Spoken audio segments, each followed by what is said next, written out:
আসসালামু আলাইকুম। আজকের এই ভিডিওতে আমি দেখাবো ফোন থেকে একটি জিমেইল অ্যাকাউন্ট কিভাবে রিমুভ করা যায় বা সম্পূর্ণরূপে লগ আউট করা যায়। অনেক সময় এমনটি হয় যে ফোনে কোনো জিমেইল অ্যাকাউন্ট ক্রিয়েট করলে বা জিমেইল অ্যাকাউন্ট লগ ইন করা থাকলে সেই জিমেইল অ্যাকাউন্টটি আমরা সম্পূর্ণরূপে সব অ্যাপস থেকে লগ আউট করতে পারি না। ইউটিউব থেকে লগ আউট করলে সেটি জিমেইলে থেকে যায় বা জিমেইল থেকে লগ আউট করলে আবার সেটি অন্য কোনো অ্যাপসে থেকে যায়। কিন্তু আমার দেখানো এই পদ্ধতিটি অনুসরণ করে আপনি জিমেইল অ্যাকাউন্ট আপনার মোবাইলের সবগুলো অ্যাপস থেকে একই সঙ্গে লগ আউট করতে পারবেন বা ফোন থেকে রিমুভ করতে পারবেন।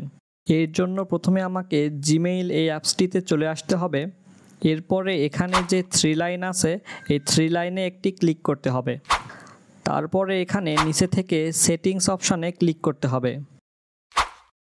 এখন এখানে আমার ফোনে লগ ইন হয়ে থাকা সবগুলো জিমেইল অ্যাকাউন্ট আমি দেখতে পাবো। এখানে উপরের দিকে দেখুন থ্রি ডট আছে, এই থ্রি ডটে একটা ক্লিক করব। এরপরে ম্যানেজ অ্যাকাউন্টস এই অপশানে ক্লিক করব। এখন এখান থেকে গুগল এই অপশানটিতে একটা ক্লিক করব। দেখুন আবারও আমার মোবাইলে লগ ইন হয়ে থাকা সবগুলো জিমেইল অ্যাকাউন্ট এখানে দেখাচ্ছে।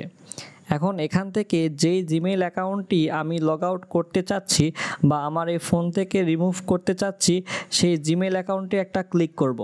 এখন এখানে এই জিমেইল কোন কোন অ্যাপ অ্যাক্সেস করেছিল এবং কোন কোন অ্যাপ থেকে এটি লগ আউট হবে এখানে দেখাবে। এখন এখানে নিচে দেখুন মোর নামে একটি অপশান আছে, এই অপশানে একটা ক্লিক করব।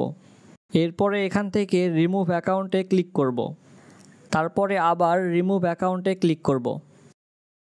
তাহলেই এই মেইল অ্যাকাউন্টটি আমার ফোন থেকে একবারে রিমুভ হয়ে যাবে বা লগ আউট হয়ে যাবে।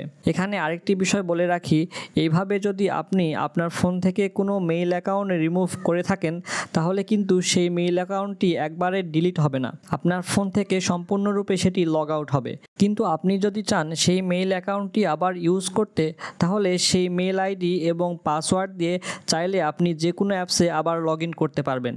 ভিডিওটি এই পর্যন্তই। ভিডিওটি ভালো লাগলে ভিডিওতে একটি লাইক করবেন এবং এতক্ষণ সাথে থাকার জন্য সবাইকে ধন্যবাদ।